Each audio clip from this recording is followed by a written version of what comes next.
I started selling digital products on Etsy a little over a year ago, and when I first launched my shop, I remember watching so many YouTube videos to try to learn exactly what I needed to do to become a top seller in my niche. Now that I am one of the top sellers in my niche, I want to share all the things I've learned. That way you can avoid making the same mistakes that I've made, and you can build a successful Etsy shop even faster than I did. So in this video, I'm going to share the 6 things that you need to know before you start selling digital products on Etsy. So the first thing that you need to know to become a top digital product seller on Etsy is that you're not actually going to be creating products at all. You're going to be creating tools. To actually be successful in the Etsy digital product space, you'll need to shift your mindset from what product can I create to what tool can I create to solve someone's problem. So think about a specific problem that you run into in your life or in your job, for example. I know a lot of digital product sellers are moms, so let's use moms as an example. Off the top of my head, the easiest digital product that someone could make for moms is a list of affirmations.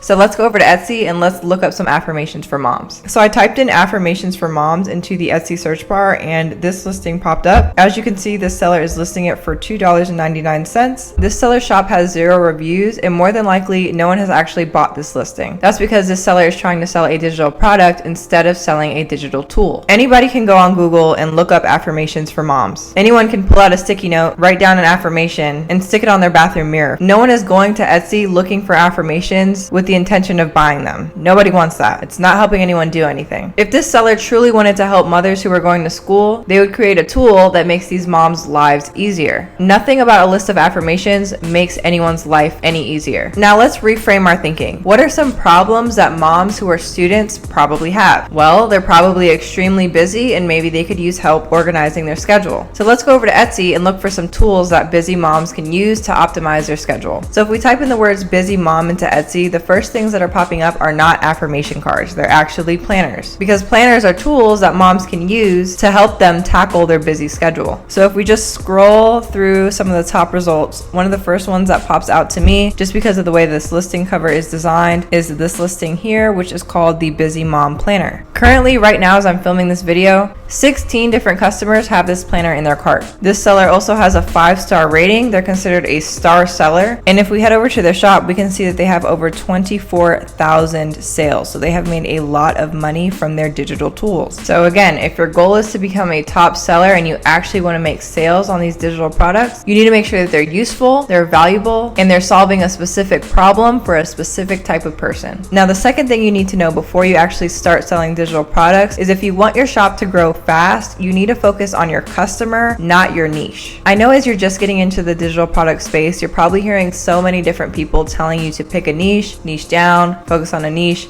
And while picking a niche is important, picking a customer is even more important. So your goal is to grow your shop quickly, but you also want to grow a loyal customer base. You don't want customers who come and buy something from you one time and then disappear into the void and never shop with you again. You want to build a shop that has high quality products that are relevant to a specific type of customer. That way customers keep coming back and shopping with you. In order to do this, you need to focus on building the perfect Etsy shop for one specific person instead of trying to make a bunch of cool digital products for everyone. So if we go back to our planner example, right? Let's say that you want to create a planner for busy moms. You might think that that product puts you in the planner niche, but it actually doesn't. Instead of building a whole digital product shop with every single type of planner for every single type of person imaginable, in my experience, a strategy that helps you grow faster would be to build a digital product shop with a bunch of different tools specifically for the same type of person who would buy that busy mom planner. So you might want to make cleaning checklists for moms with ADHD. You might want to make scheduling planners for working moms, lesson planning journals for homeschool moms, meal plan journals or recipe books for moms, and so on and so forth. So you want to build out a shop that has all the best products that specific customer could ever want. Your goal is to build a shop that customers will want to keep coming back to, because this tells the Etsy algorithm that you're doing something right. This also maximizes your chances of making the most money. I have customers who come to my shop and they literally buy every single product that I have listed. So once you've figured out who you're selling to and what problem you're solving for them, you might think it's probably time to go ahead and start making your digital products, but it's actually not. It's actually time to scope out your competition, because that's the third thing you need to know about before you start your digital product shop.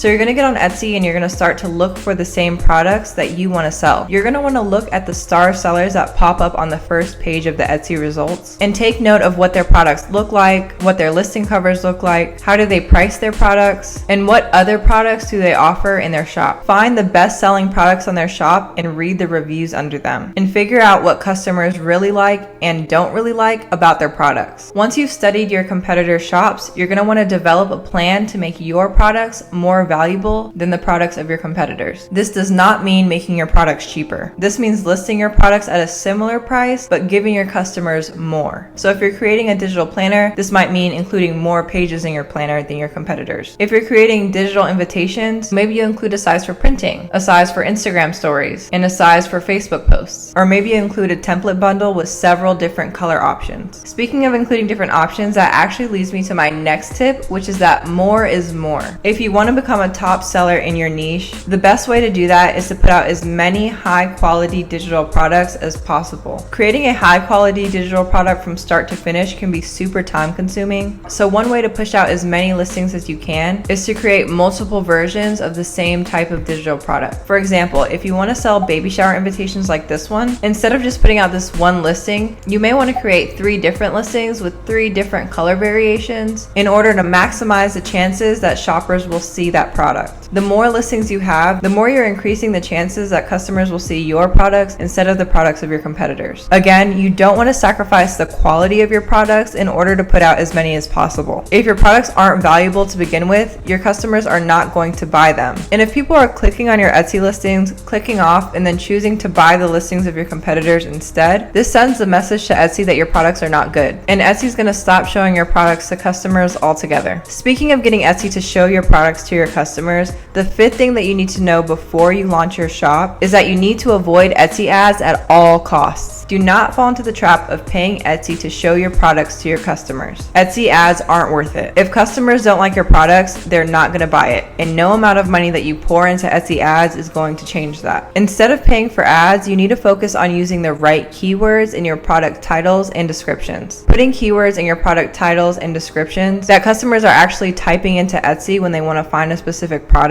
will get your product seen by as many customers as possible. You also want to make sure that the keywords that you use in the title of your product and in the description of your product match. Don't just write a list of all the possible keywords that you could think of. Think of 4 to 5 of the most relevant keywords that apply to that specific product and use those same 5 keywords in the title and in the description of that product. Making sure those keywords match will tell Etsy that your product is actually what you say it is, and they will show that product to the users who are looking for it. Using the right keywords helps your product rank in search, but in order for your product to actually get clicked on, you need to make sure that your listing covers look good. You can study the listing covers of the competition in your niche, look at some of the best sellers and see what their listing covers look like. Take a note of what colors they use, what fonts they use, and what makes their listing cover stand out from everyone else's. If you have no idea where to start with creating high quality listing covers, you can check out my step-by-step tutorial where I'll walk you through the whole process of creating listing covers from start to finish. Now, before you start making your products and making your listing covers and start posting, the last thing that you need to know before you start selling digital products on Etsy is whether Etsy is going to be a hobby for you or a business. If your goal is to do what I did and build a business on Etsy that pays the bills, you'll need to start off doing what every successful business owner does when they first get started and create a business plan. That means taking a step back, getting out a notebook, and jotting down a 30-day plan to get your business off the ground. If you have no idea where to start and you're ready to take your first step to become a top Etsy seller, you can grab a pen and paper and watch the video that's going to pop up at the end of this one. In that video, I share my own step-by-step strategy to get your first 100 sales on Etsy in 30 days. Thanks for watching.